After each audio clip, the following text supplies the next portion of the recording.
तो finally MCA CET का जो रिजल्ट है वो रिलीज हो चुका है एंड मैक्सिमम स्टूडेंट्स के मन में यही डाउट्स आएंगे कि यार हमारी जो एडमिशन प्रोसेस है वो कब स्टार्ट होगी, कब हमें फॉर्म वगैरह जो है वो भरना पड़ेगा, कब सीईटी सेल की वेबसाइट पे नोटिफिकेशन आएगा, कब मेरिट लिस्ट आएगी ताकि हमें हमारा जो रैंक है वो पता चल जाए, साथ ही में जो कैप राउंड की प्रोसेस है वो कब स्टार्ट होगी एंड और भी बहुत सारी चीज़ें। साथ ही में एमसीए में क्या डायरेक्ट एडमिशन मिल जाता है या फिर कोई इंटरव्यू वगैरह भी जो है वो देना पड़ता है। तो इन सभी क्वेश्चंस के जो आंसर्स है वो मैं आपको इस वीडियो में जो है वो दूंगा। साथ ही में कब से एडमिशन प्रोसेस स्टार्ट होगी वो भी इस वीडियो में जो है वो आपको बताने वाला हूँ। तो वीडियो पूरा एंड तक देखते रहिए एंड अगर आप इस चैनल पर न्यू हो गाइस तो यार जरूर सब्सक्राइब कर लेना ताकि आपको एमसीए के एडमिशन प्रोसेस से रिलेटेड सारे जो अपडेट्स है वो टाइम टू टाइम मिलते रहे। तो सबसे पहले एंड सबसे इंपॉर्टेंट एक चीज मैं आपके साथ शेयर करना चाहता हूँ जिससे आपकी जरूर हेल्प होगी एंड आपका कंफ्यूजन भी जो है वो थोड़ा कम होगा।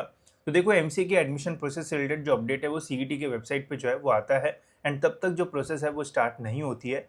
बट काफ़ी सारे स्टूडेंट्स को काफ़ी सारे कॉलेज की तरफ से जो है वो फ़ोन कॉल्स वगैरह जो है वो आते हैं या फिर मैसेजेस आते हैं कि हमारी कॉलेज में तो प्रोसेस स्टार्ट हो गई है, आपको एडमिशन लेना है तो रजिस्टर करना पड़ेगा, आपको ये डॉक्यूमेंट देना पड़ेगा, फ्री में आपकी जो सीट है वो रिजर्व्ड हो जाएगी एंड और भी बहुत सारी डिफरेंट डिफरेंट काइंड्स ऑफ चीज़ें जो है वो कॉलेज बोलते हैं।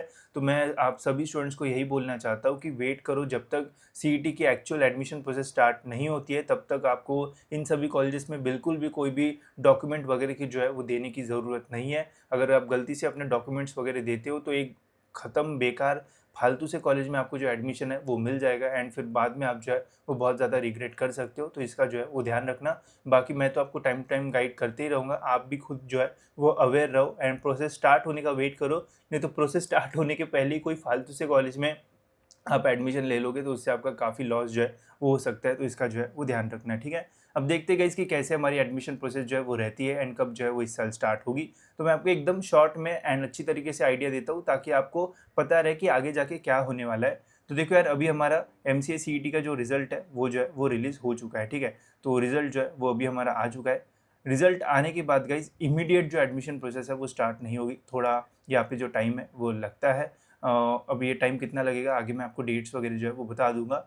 ये टाइम होने के बाद गाइज यहाँ पे सीईटी सेल के ऑफिशियल वेबसाइट पे एक नोटिफिकेशन आएगा। सीईटी के वेबसाइट पे नोटिफिकेशन में बताया जाएगा कि कब से एमसीए की जो एडमिशन प्रोसेस है वो स्टार्ट जो है वो होने वाली है। तो जब तक ये नोटिफिकेशन नहीं आएगा तब तक आपकी एमसीए की जो एडमिशन प्रोसेस है वो स्टार्ट नहीं होगी एंड मैं एक वीडियो भी बनाऊंगा कि MCA admission process notification is release. तो जब तक वो वीडियो आप नहीं देखते हो समझ लेना तब तक आपका जो एडमिशन प्रोसेस है वो स्टार्ट नहीं हुआ है, ठीक है। जैसे ही ये नोटिफिकेशन आ जाएगा तो आपकी जो रजिस्ट्रेशन प्रोसेस है वो स्टार्ट हो जाएगी। रजिस्ट्रेशन प्रोसेस में क्या होगा, रजिस्ट्रेशन प्रोसेस में आपको बेसिकली अपना जो रजिस्ट्रेशन है वो करना पड़ेगा एडमिशन के लिए। अब होता क्या है कि जितने भी स्टूडेंट्स एग्जाम देते हैं वो सभी स्टूडेंट जो है वो एडमिशन नहीं लेते हैं। तो जो एडमिशन लेना चाहते हैं एमसीए कॉलेजेस में उन्हीं स्टूडेंट्स को यहाँ पे जो रजिस्ट्रेशन प्रोसेस है वो कंप्लीट करना पड़ता है। अब रजिस्ट्रेशन कैसे करते हैं वो सब कुछ भी आपको आने वाली वीडियोज़ में पता चल जाएगा। साथ ही में कौन से डॉक्यूमेंट्स वगैरह लगते हैं वो भी। एंड इसके अलावा वहाँ पे काफ़ी सारी छोटी छोटी चीज़ें होती है तो वो आप जो है वो मिस्टेक नहीं करना, नहीं तो आपको प्रॉब्लम जो है वो आगे जाके हो सकता है। तो वो मैं मेरे काउंसलिंग में एकदम डिटेल में बता दूंगा तो आपको टेंशन नहीं होगा। रजिस्ट्रेशन खत्म होने के बाद इसको रजिस्ट्रेशन करने के लिए 10 से 15 दिन का जो टाइम है वो दिया जाता है। फिर आपकी मेरिट लिस्ट रिलीज़ होती है। अब मेरिट लिस्ट उनकी रिलीज़ होती है जो एडमिशन के लिए अप्लाई करते हैं। तो मेरिट लिस्ट से आपको रैंक पता चलेगा कि आपका overall all India and Maharashtra में क्या रैंक है। तो रैंक आपको जो है वो जब आपका रिजल्ट रिलीज़ होगा तब पता नहीं चलता है। रैंक आपको तब पता चलेगा जब आपका एडमिशन प्रोसेस का रजिस्ट्रेशन खत्म हो जाएगा एंड फिर मेरिट लिस्ट रिलीज़ होगी, ठीक है। तो ये बहुत इंपॉर्टेंट होता है, इसके बेसिस पे ही आपको जो एडमिशन है वो मिलेगा। 5-6 रैंक होते हैं उसमें से एक ही रैंक से आपको एडमिशन मिलता है, वो कौन सा है वो भी आपको काउंसलिंग में पता चल जाएगा। नेक्स्ट है मेरिट लिस्ट के बाद कैप राउंड की प्रोसेस। तो कुल मिला के 3 कैप राउंड्स होते हैं। अब कैप राउंड होते क्या है, कैसे होते हैं, वो आप आगे हम देख लेंगे, अभी बस एक आइडिया ले लो, ठीक है। तो कैप राउंड में आपको कॉलेजेस की जो लिस्ट है वो बनाना पड़ता है, एक प्रेफरेंस देना पड़ता है। सपोज 10 कॉलेजेस आपने डाला है तो पहले नंबर पे कौन सा कॉलेज रहेगा, फिर दूसरे पे कौन सा रहेगा एंड इस लिस्ट में से आपको कोई भी एक कॉलेज जो है वो अलॉट होता है, ठीक है। फिर अगर आपको लगता है कि वो कॉलेज अच्छा है तो आप वहाँ पे एडमिशन ले सकते हो। अगर आपको लगता है कि नहीं यार और कैप राउंड 2 में भी ट्राई करना चाहिए तो फिर आप कैप राउंड 2 कैप राउंड 3 में भी जाके जो है वो ट्राई कर सकते हो, ठीक है। तो ऐसी पूरी जो एडमिशन प्रोसेस है वो होती है। फिर उसके बाद जो स्पॉट राउंड वैकेंट राउंड वो जो है वो कंडक्ट किए जाते हैं। तो वो कैसे होते हैं वो भी मैं आपको आगे बताऊंगा, अभी उतना सोचोगे तो बहुत कंफ्यूज हो जाओगे। तो ऐसा एक सिंपल सा जो प्रोसेस है वो होता है। अब इसके अंदर बहुत सारी चीज़ें होती है जो कि हम आने वाले वीडियोज़ में एंड काउंसलिंग प्रोसेस में जो है वो देखेंगे, ठीक है। तो ये हो गया बेसिक आइडिया।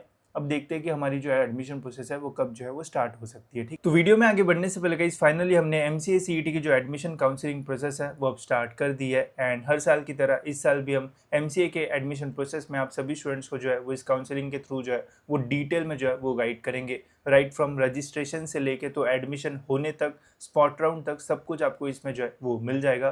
साथ ही में जैसा आपको परसेंटाइल मिला है उसके बेसिस पे कैसे आपको कॉलेज की लिस्ट बनाना चाहिए, वो लिस्ट भी हम आपको जो है वो इस काउंसलिंग प्रोसेस के थ्रू जो है वो बना के देंगे, जिससे आपके मैक्सिमम चांसेस रहेंगे कि आपको कैप राउंड 1 में ही जो कॉलेज है वो अलॉट हो जाए एंड फिर आप cap round 2 and cap round 3 में और बेटर कॉलेज के लिए जो है वो जा पाओगे। साथ ही में ऑफरिंग्स में आपको यहाँ पे और भी बहुत सारी चीज़ें मिलेगी, बट जो सबसे इंपॉर्टेंट चीज़ है वो ये है कि आपके परसेंटाइल के अकॉर्डिंग यहाँ पे आपको जो कॉलेज की लिस्ट है वो मिल जाएगी। साथ ही में इसके अलावा यहाँ पे आपको एडमिशन प्रोसेस से रिलेटेड सारी जितनी भी बेसिक से लेके तो एडवांस चीज़ें होती है वो सब कुछ पता चल जाएगी, जैसे कैसे रजिस्टर करना है, कौन से डॉक्यूमेंट्स आपको लगेंगे, जब मेरिट लिस्ट रिलीज़ होगी तो उसमें कौन से रैंक से आपको जो एडमिशन है वो मिलता है, इस साल कौन से नए कॉलेजेस है या फिर कौन से कॉलेज में कितनी सीट्स है। फिर कॉलेज इन्फॉर्मेशन में यहाँ पे आपको कॉलेज के रिव्यूज़ भी जो है वो पता चलेंगे, कहाँ पे कितना फ़ीस स्ट्रक्चर है। अगर आपको खुद से कोई कॉलेज के बारे में जानना है तो वो आप कैसे जो है वो जान सकते हो, ये आपको यहाँ पे जो है वो बताया जाएगा। फिर कॉलेज शॉर्ट लिस्टिंग में आपका प्रेफरेंस क्या है, सपोज़ अगर आप एक ऐसे स्टूडेंट हो जिसको बस पुणे में ही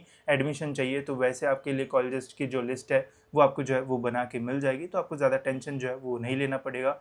फिर सबसे इंपॉर्टेंट कैप राउंड की जो स्ट्रैटेजी है वो कैसी रहना चाहिए, कैसे आपको जो है वो प्रेफरेंस देना चाहिए। फिर अगर सपोज़ फर्स्ट राउंड में कोई कॉलेज लगा है तो सेकंड राउंड में अगर हमें जाना है तो फर्स्ट राउंड का कॉलेज हमारे पास रहने के बाद सेकंड राउंड में हम कैसे जा सकते हैं ताकि फर्स्ट कॉलेज भी हमारे पास रहे एंड सेकंड राउंड में अगर कोई बेटर मिलता है तो हम उसके लिए जो है वो जा पाए। तो वो स्ट्रैटेजीज़ भी हम आपको इस काउंसलिंग में शेयर करेंगे। इसके अलावा अगर आपको कम परसेंटाइल मिला है या फिर आपको मैनेजमेंट कोटा या फिर स्पॉट राउंड से जाना है तो उसकी भी इन्फॉर्मेशन आपको इसमें जो है वो मिल जाएगी। एंड वीकली यहाँ पे जो लाइव इंटरेक्शन सेशन है वो भी आपके जो है वो होंगे, ताकि आपको कोई भी क्वेश्चंस वगैरह है तो उसके आंसर्स भी हम डायरेक्टली आपको जो है वो दे पाए। इसके अलावा डेडिकेटेड आपको व्हाट्सएप ग्रुप रहेगा जहाँ पे आप अपने क्वेश्चंस जो है वो पूछ सकते हो। तो ये सब कुछ आपको इस काउंसलिंग प्रोसेस में जो है वो मिल जाएगा एंड इससे आपकी ओवरऑल पूरी जो एडमिशन प्रोसेस है वो एकदम स्मूथ हो जाएगी एंड कोई भी टेंशन वगैरह लेने की आपको जो है वो ज़रूरत नहीं रहेगी। तो इसकी लिंक आपको डिस्क्रिप्शन में मिल जाएगी, वहाँ से आप इस पर्सनल काउंसलिंग प्रोसेस में जो है वो एनरोल कर सकते हो। ठीक है, तो लास्ट ईयर 2023 में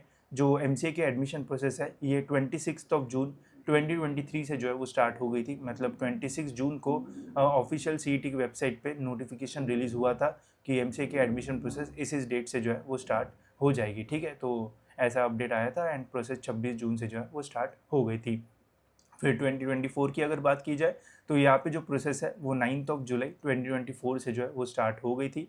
तो यहाँ पे आप देख सकते हो जून एंड जुलाई मंथ के आसपास जो प्रोसेस है वो जनरली जो है वो स्टार्ट होती है। तो इस साल की अगर बात की जाए तो इस साल 2025 में जो प्रोसेस है एमसीए एडमिशन प्रोसेस की, तो ये 25 जून से 10 जुलाई के बीच में जो है वो स्टार्ट हो सकती है। इसके पहले भी 22, 21, बट वहाँ पे कोरोना था तो इसलिए डेट्स चेंज हो गई थी, बट उसके पहले जब कोरोना नहीं था तो बहुत अच्छे से जून या फिर जुलाई के आसपास ही जो अपडेट्स है वो आते थे। तो इस साल भी 25 से 10 जून के जुलाई के बीच में हमारी एमसीए की जो एडमिशन प्रोसेस है वो स्टार्ट होने के मैक्सिमम चांसेस है। जब भी प्रोसेस का अपडेट आएगा तो आपको तो पता ही है, मैं सभी अपडेट्स आपको जो है वो देता रहता हूँ, तो आपको कोई प्रॉब्लम नहीं होगा। जैसे ही अपडेट आएगा मैं वीडियो बना के आपको जो है वो बता दूंगा। ये है एक्सपेक्टेड डेट्स। अब इन डेट्स के पहले पहले आपको अपने सारे जो डॉक्यूमेंट्स है वो रेडी रखना पड़ेगा। डॉक्यूमेंट्स अगर आप रेडी नहीं रखोगे तो भले ही आपको 99 परसेंटाइल क्यों ना मिल गया हो, बट आपको अच्छा कॉलेज जो है वो नहीं मिलेगा, बिकॉज डॉक्यूमेंट से ही आपका जो वेरिफिकेशन है वो होता है। एंड जब रजिस्ट्रेशन प्रोसेस स्टार्ट होती है तो एग्जामिनेशन में कैसे हमने नॉर्मल रजिस्ट्रेशन किया था, बट एडमिशन में जब आप रजिस्ट्रेशन करोगे तो इस रजिस्ट्रेशन में एक डॉक्यूमेंट वेरिफिकेशन प्रोसेस जो है वो भी होती है, जिसके लिए हमें कॉलेज में जाना पड़ता है एंड वहाँ पे आपका पूरा वेरिफिकेशन होगा। तो डॉक्यूमेंट्स अगर आपके पास नहीं रहेंगे तो आपको प्रॉब्लम हो सकता है एंड उससे आपके हाथ से एक अच्छा कॉलेज भी जो है वो जा सकता है। तो कौन से डॉक्यूमेंट्स वगैरह लगेंगे तो वो भी हम आगे देखेंगे, बट डॉक्यूमेंट्स ज़रूर बना लेना, नहीं तो आगे जाके आपको जो प्रॉब्लम है वो फेस जो है वो करना पड़ सकता है। ठीक है, तो ये है गाइस एक्सपेक्टेड डेट्स एंड इन्हीं डेट्स के आसपास हमारी जो एडमिशन प्रोसेस है वो स्टार्ट हो जाएगी। इसके अलावा मैंने आपको एक बेसिक आइडिया भी जो है वो दे दिया है। बाकी हमारी एमसीए काउंसलिंग प्रोसेस में भी हम डिटेल में पूरी जो चीज़ है वो आपको बताएंगे एंड कोई भी एक छोटा प्रॉब्लम भी रहेगा तो वो भी आपको उसमें जो है वो सॉल्व हो जाएगा। एंड कभी भी आपको एडमिशन में भी जो प्रॉब्लम है वो नहीं आएगा तो उसमें भी आप जो एनरोल है वो कर सकते हो, उसमें आपको काफ़ी बेनिफिट्स मिलेंगे। ठीक है, बाकी तो मैंने आपको बता ही दिया है कि उसमें क्या क्या आपको जो है वो मिलने वाला है। इसके अलावा और कुछ क्वेश्चन होगा तो आप मुझे कमेंट सेक्शन में जो है वो पूछ सकते हो, मैं ज़रूर ट्राई करूँगा कि आपके सभी क्वेश्चंस के जो आंसर्स है वो दे दूँ। ठीक है, तो फिलहाल इस वीडियो में इतना ही गाइस, मिलता है ऐसे ही और एक इन्फॉर्मेटिव वीडियो में।